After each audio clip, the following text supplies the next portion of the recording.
मागोर प्रिय जे कदे मनता जात जात पुगा तेरा मत थे वयो परेश करे शत सुहानो सजन एड़े के नसीब न इज्जत थी मागोर प्रिय जे कदे मनता जाते जाते पोगा तेरा मत थी वयो परेश करे शत सुहानो सजन एड़े के नसीब न इज्जत थी मागोर प्रिय जे कदे मनता जे माँ जी गोद में मिठेड़ो जमियो उन माँ मिठिए जो मान उचो जे माँ जी गोद में मिठेड़ो जमियो उन माँ मिठिए जो मान उचो जिंदाई जे घर पहुता कदम वडी दाई हली मजी शहरत थी वयो परेश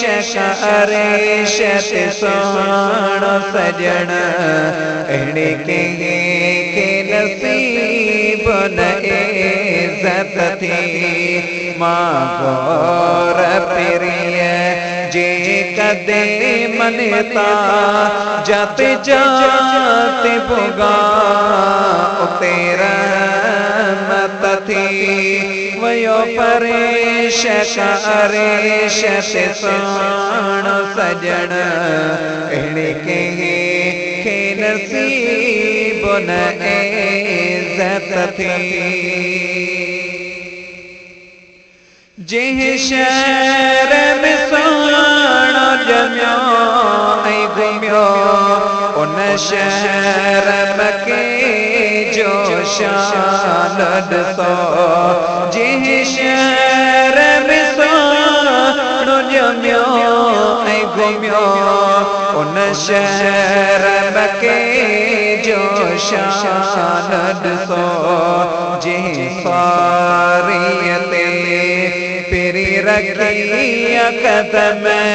उन सारी में वडी ताकत थी वयो परेश करे शत सुहानो सजन एड़े के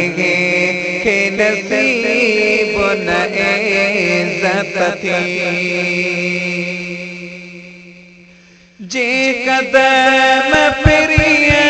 जमदीने पुगा या आलम दीने जारत बा जे कदम प्रिय जमदीने पुगा या आलम दीने जारत बा जे पोता अयूब जे घर में कदम अयूब जे घर में बरकत थी वयो परेश करे शत सुहानो सजन एड़े के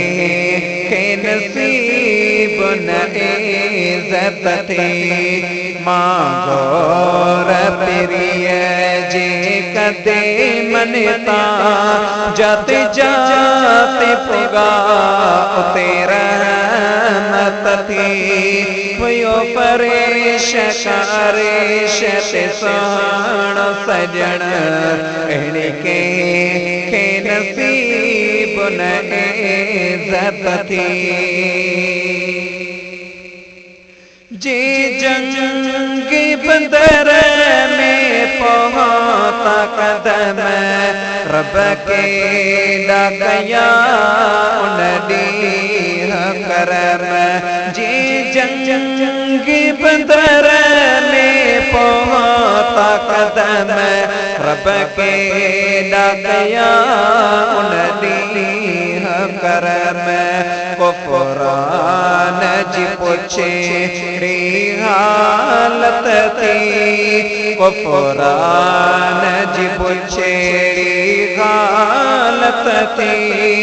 उन कौम जी आला नसीरत थी वो परेश कारेश ते सोण सजण कहने के नसीब न इज्जत थी महबूब उते जो कदम रखिया मौला जे करम साजाए महबूब उते जो कदम रखिया मौला जे करम साजाए अमा